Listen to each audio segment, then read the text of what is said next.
Randomly, when pieces of the ship go invisible, but they still are connected, the navigation lines stop disappearing on the map. Mind you, it's a $50 early access game.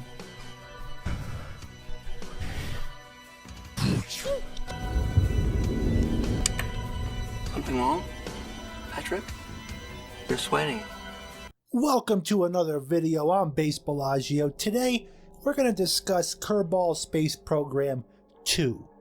Now, if you want the cute, cuddly, fluffy, and kind video, check out the first video I made discussing how the game will be worth buying eventually, just like KBS1 had its problems at launch, and they worked it out, and the game is awesome. But as of right now, KSP2 is a disaster. We are not going to hold back any punches today, and we are going to read some negative Steam reviews and dab on this mega corporation, big wig gaming company. Nobody likes big companies in the year 2023, right? Am I right? So let's get into it. The first one we're going to read by Mr. Nouse. KSP2 is not in a playable state. I see the specs and say that's okay. I have a good PC and I don't really mind lag anyway. People on this sub said that it was unacceptable, but I wanted so bad to have fun with this game. I said to myself, it's just cynicism. I will make my own opinion of the game. This guy is becoming the Sigma male gamer. He went his own way. Did it work out for him? I downloaded the game, tried to launch a rocket, and due to a bug, I can't separate two stages with a decoupler. That's okay, I'll just build a plane. I go build a plane, runway is bumpy and something, and the thing can't get off the ground because the plane starts going sideways. That's okay, I'll make it so it takes off quickly. I go build the plane that gets off the ground right away so I don't have to have this runway issue. Now when I fly, SAS makes it oscillate uncontrollably, despite having very few parts. That's okay, I just won't use SAS. I don't use SAS, but randomly my craft starts rolling on its own despite being completely symmetrical. That's okay, I'll just rebuild it. Probably this guy has a lot of patience. Probably something with the parts. Rebuild it when I try to roll the craft, it yaws uncontrollably and crashes. That's okay, maybe I'll try building a rocket again. I build a rocket, it gets into space this time. I normal save and quick save the game. I mess up a maneuver slightly, try to load the quick save, but the game freezes completely, and I have to restart. Then I try to load the normal save, but now the camera does not track my craft properly.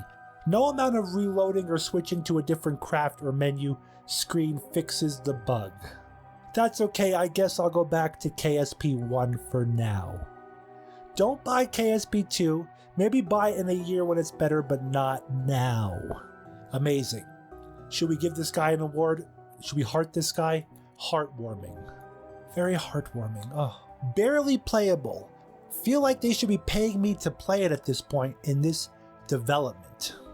This game is a dumpster fire. I don't know, WTF they even been doing all this time, but as it stands, they've managed to use the same graphics engine to make a worse version of the game and charge full price for it.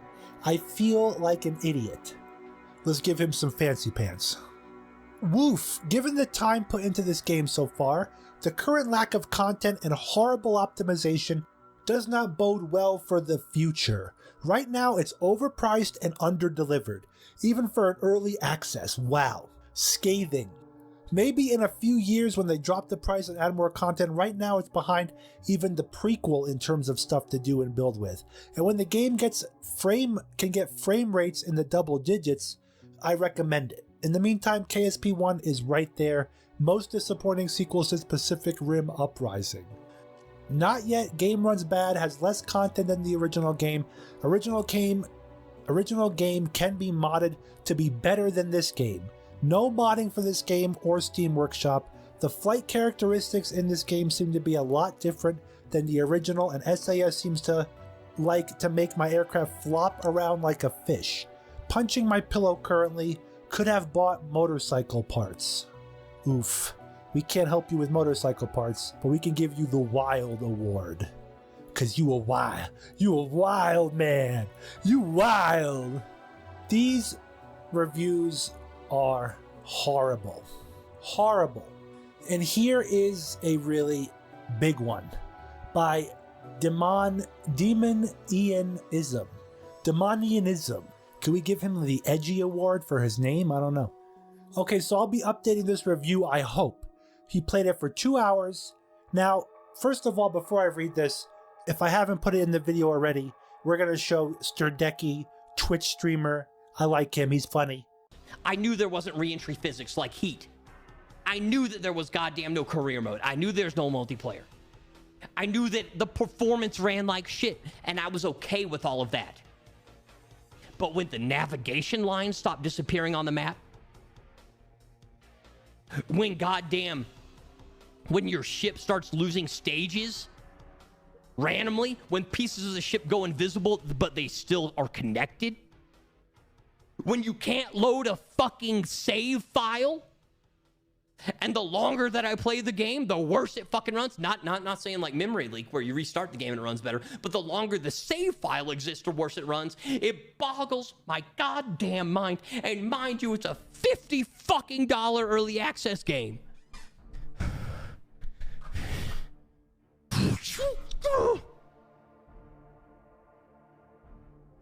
I don't know what they're doing, man. He was completely frustrated with this game, and basically with people that played 2 hours couldn't appreciate the full force of how buggy and how bad this game is. If you play long enough, the longer you have a save file, the more corrupt that save file grows. It's like a save file corruption memory leak, but it's not a memory leak. It's a save file corruption over time bar graph. First reaction is sticker shock. There are a lot of promises made, and those features were available right now. That price would probably be worth it. At it is, in early access, $50 is asking for quite a bit when we're getting a game that can easily be done in the original game with some mods. Obviously, I'm hoping for greatness, but $50 for early access is make a lot of people walk. Second reaction is the launcher. Private Division for some reason has a separate launcher that they clearly want us to create another login for. This extraneous bit of nonsense never fails to piss me off. Guys, we're launching from Steam. Your launcher can tell we launched the game from Steam. I'm guessing that they're hoping to make this extra launcher a mod hub or something. Maybe something to do with multiplayer. Even if true, it grinds my gears. Something fierce. Man, this guy. Ooh. Oh. Especially if they're looking to force us to log into this thing to access those features. Third reaction is the EULA. Browse it at take2games.com EULA. Now I get that nobody actually reads these complete garbage cans, but I did take a peek at a few terms, and wow, this one's ready to throw you onto the ground and start at you without lube if you manage to break the terms. This guy is creative. First up is all of this will be done using New York legal code, which is some kind of famous for all the wrong reasons. Secondly, you can expect to see arbitration, not a jury. So basically what he's saying is if you do something dumb in the game, they can ban you, they'll rip you apart, they'll burn you, they'll throw you under the bus, they'll take two games you. There is a hefty section on the game currency and purchases, so we may very well be subjected to microtransactions or other garbage. Modders, you will not be able to make any money from your creations. Garbage, that's horrible. Oh, we're Take-Two Games, let's crush the modders out there. Scum. Take-Two Games, I hate when they mess with modders. No surprise, but it goes further. Basically, if you create a mod, you do not own it at all. For those unaware, back in the day, there was an RTS game called Warcraft 3. It was immensely popular. One of the reasons for this popularity was the incredible freedom that modders had to create custom maps. Eventually, a collection of maps called Defense of the Ancients became a significant percentage of all WC3 online games. Defense of the Ancients would be so popular that those guys would go on to make a separate game and lots of cash. There's drama and more to the story, but important bit is that Blizzard, the makers of Warcraft 3, were upset they didn't get that money and decided that any mods to their game was theirs and nobody had legal rights to any. So TLDR for modding, don't expect to be able to take any code or ideas you create and profit off them. Also in turn, this is horrible.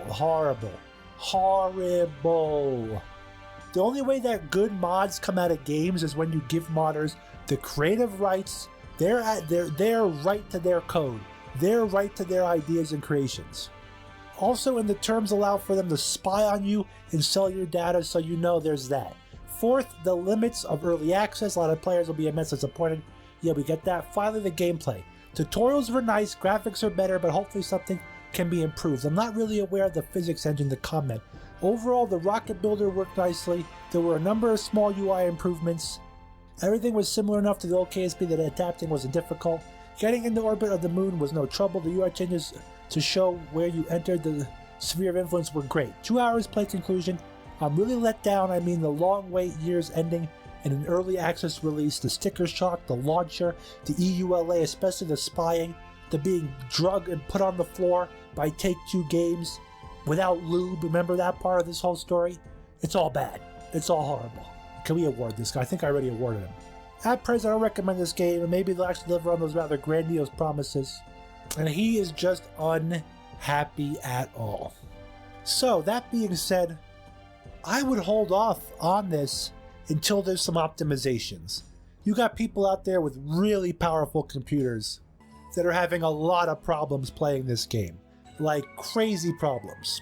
Now, if this was a small indie company, we would give them the benefit of the doubt. This is Take-Two Games, their little indie company, but they have all the power of Take-Two Games with all the legal mumbo jumbo at their power. We're not going to give them a break. We're going to bust their chops and hold their feet to the fire.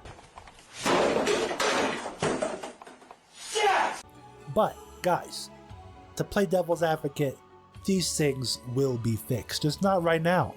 People are saying the graphics can be done with mods on KSP1. A lot of different bugs people are experiencing. Everything you can imagine. That being said, let me know what you think down below. There are hundreds of more Steam reviews. I would definitely go take a look at them yourself, and you could take a little sensible chuckle at them. Do me a favor, you can help out this channel right now by hitting the thumb button. Hit that thumbs up. It really helps us out for free. I am begging you, practically on my knees, like that guy with the review on the ground with Take-Two Games. Lubeless, give me a like. It helps out. That's the only way YouTube works. YouTube is a fickle algorithm. And guys, subscribe for more awesome gaming content. Somebody recommended in the comments for a video, and I love that. If you guys have any ideas for a video, put them down below. He wants me to do more rants against big AAA game companies. He liked my Discord moderator rant. Well, let me know what you think down below. I appreciate you all. Thank you again.